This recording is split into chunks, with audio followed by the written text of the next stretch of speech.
Hello everyone, my name is Xunhao Meng. My name is Zhongze Chen. And my name is Iwan Wei. Our project's name is the FaceNet+KNN based fixed recognition under complex background.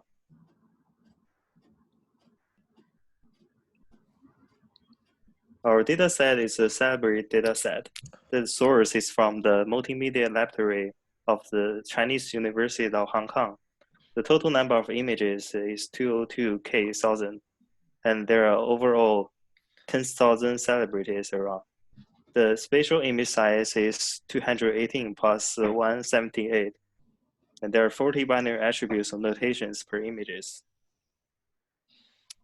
The first tag is the face detections. We want to crop the background pixel, which is useless for our task out, and increase the classification accuracy.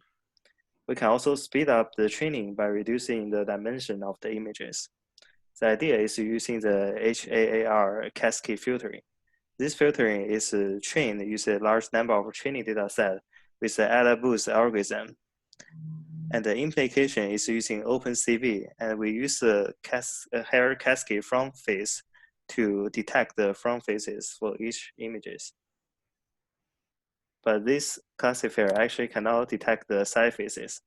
For the faces detected, we just crop the image out using the bounding box aid. The function returned to us. If we cannot detect the faces, we still need to crop it to the same size as a cropped image as the examples in the right. Hello, my name is Iwan Wei, and for the face recognition, we randomly select 100% images, and we split it by the ratio 0.8, and we feed it into 3 different pre-trained models, which is ResNet, MobileNet, and MobileNet V2. And for the CNN model, we have, after we got the output of the pre-trained model, we have global average pooling and dense layer with the ReLU activation and L2 regularizer and a dropout with ratio 0.25. The best result we can get from the mobile net, you can get almost 98% training accuracy and validation accuracy. However, it still didn't work as we expect. The model have extremely overfitting. The overfitting will let us get only 50% of test accuracy. It's not great enough, so we tried another different approach. Our another different approach is FaceNet+KNN model. So for the FaceNet model, it learns a mapping that projects the face images to an Euclidean space, where the distance directly corresponds to the similarity of the face features. The deep architecture of FaceNet model is no different from ordinary CNN model, but it builds deeper and more complicated. The difference to the ordinary classification CNN model is that it used the triplet loss instead of the softmax. This is the overview of our deep architecture for FaceNet model. So as we said, the FaceNet model used the triplet loss function. It really just maximized the distance between the anchor and positive samples and minimize the distance between the anchor and negative samples. And the learning is based on stochastic gradient descent. The example for anchor and positive and the negative samples are that anchor images, we set an anchor sample, and positive images is the same image with as this anchor image. The negative image is a very different image than from anchor image, and we use this triplet loss function to do the stochastic gradient descent.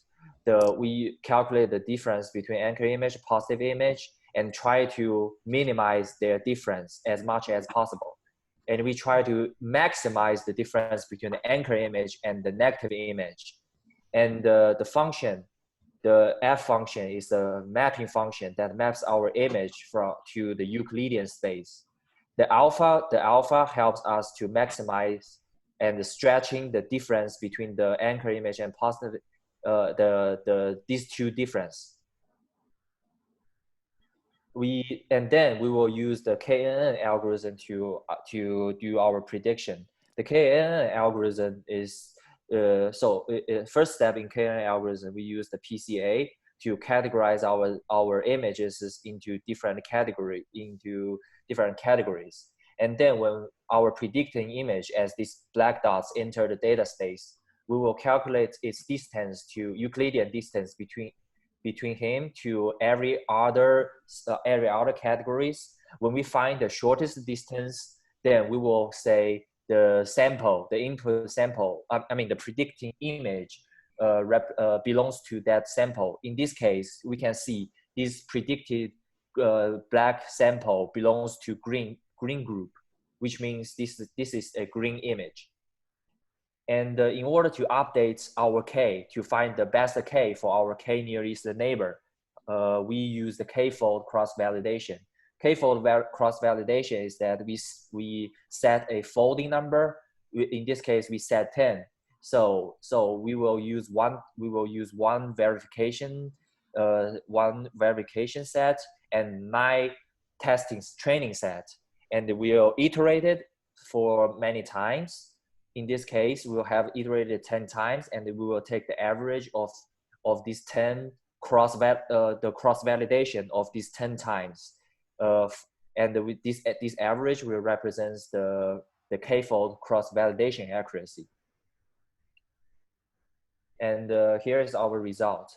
Our result without L2 regularizer having a 88%, whereas when we add L2 regularizer, we have 95%, because we think L2 regularizer really solved the issues for overfitting in our data set. The conclusion is that our FaceNet+KNN model fits the best for our data set. The advantage for our model is that it didn't really require too much image preprocessing. All we have done is the initial face alignment and some cropping to try to match the input size. But at the same time, we also have a very high accuracy for this FaceNet+KNN model. The disadvantage is that the FaceNet is a really huge model, and it will take a really long time to train. Also, the KNN algorithm works really bad when we were testing our training data set with a large number of categories and data. For example, in our initially we have 150,000 images, and we have only 63%, whereas in the later we only have 20,000 images, and we have 88%. For the future work for KNN model, we will try to decrease the number of training sets and for the better performance. We can also increase the number of folding number for cross-validation. Usually the greater the K value is, the better the KNN classification for accuracy is. For the FaceNet model, we can improve the training images quality, and we can also reduce the size of FaceNet model to reduce the computational costs.